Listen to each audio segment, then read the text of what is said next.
Hola, ¿cómo estáis?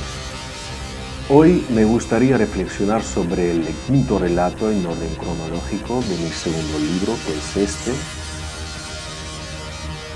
y que se llama El precio. Entonces, el relato se erige como una obra que disecciona las complejidades del trauma, la venganza y la justicia en una sociedad donde las instituciones han perdido su legitimidad moral.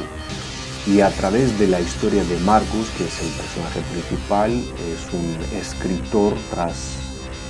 escritor que pierde a su hija María por suicidio tras una violación grupal filmada por sus compañeros de clase. Y el autor construye una narrativa que explora los límites entre la civilización y la barbarie. El relato se estructura como un descenso gradual hacia los abismos de la psique humana, simbolizado físicamente por el búnker donde el protagonista mantiene cautivados a dos de los violadores. Y este espacio subterráneo funciona como una alegoría moderna del infierno, y donde las luces fluorescentes parpadean incesantemente, creando así un ambiente de realidad, o mejor dicho, irrealidad y pesadilla que refleja la desintegración moral del protagonista. La disposición vertical del espacio narrativo, desde el jardín japonés en la superficie hasta las profundidades del búnker mismo, establece un contraste deliberado entre el mundo civilizado y el submundo de la venganza primitiva. La transformación del protagonista de un escritor respetado a un vengador implacable se desarrolla en paralelo con la escritura de su nueva y al mismo tiempo la última novela, que actúa como un espejo metanarrativo de su propia degradación moral. Y esta dualidad se materializa en la figura enigmática del hombre trajeado, que podría interpretarse también como una manifestación física de su alter ego más oscuro, como una personificación de sus impulsos destructivos que finalmente lo llevan al suicidio, a él mismo. Aquí el autor teje una red de simbolismos religiosos y culturales a lo largo de la narrativa, y el flagrum, que es un instrumento de tortura histórico, establece una conexión directa con la tradición del castigo corporal institucionalizado, mientras que las referencias al perdón cristiano, como poner la otra mejilla, por ejemplo, se presentan como ideales inadecuados en un mundo donde la impunidad se ha normalizado. La repetida utilización del agua oxigenada sobre las heridas funciona aquí como un ritual de purificación fallido, sugiriendo así la imposibilidad de limpiar verdaderamente el dolor y la culpa.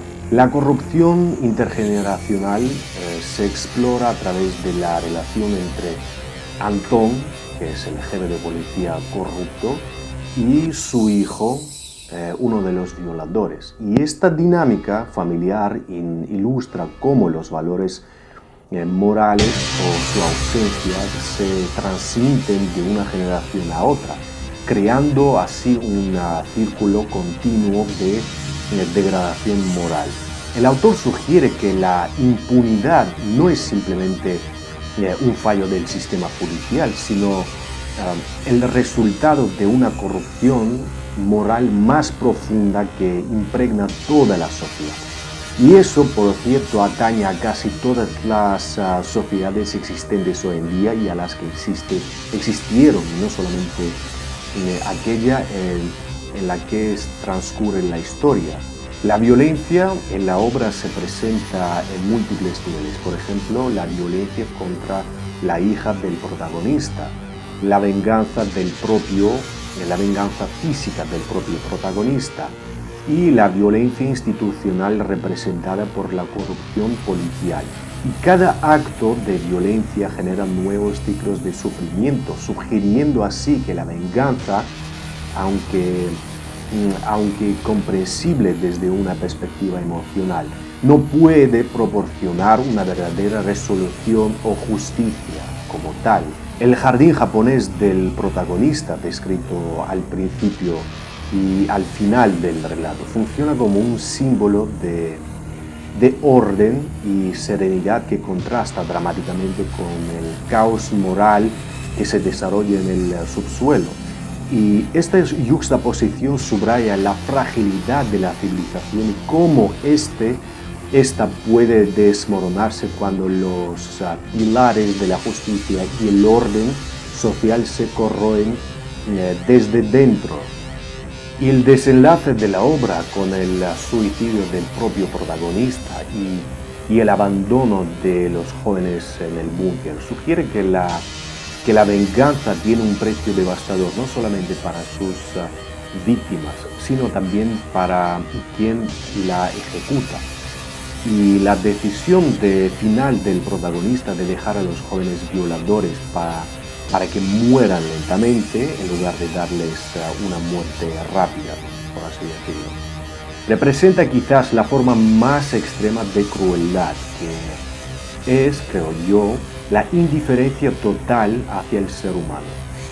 Por tanto, el relato se revela así como una obra que trasciende el simple relato de venganza para convertirse en una meditación sobre la naturaleza de la justicia en sí, la responsabilidad moral y el coste que pagamos por todo esto, como individuos y como sociedad.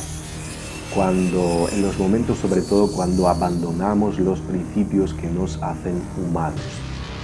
Aquí el autor nos sugiere que el verdadero precio de la venganza no es solo la vida del vengador, sino la pérdida gradual de nuestra humanidad en el proceso de buscar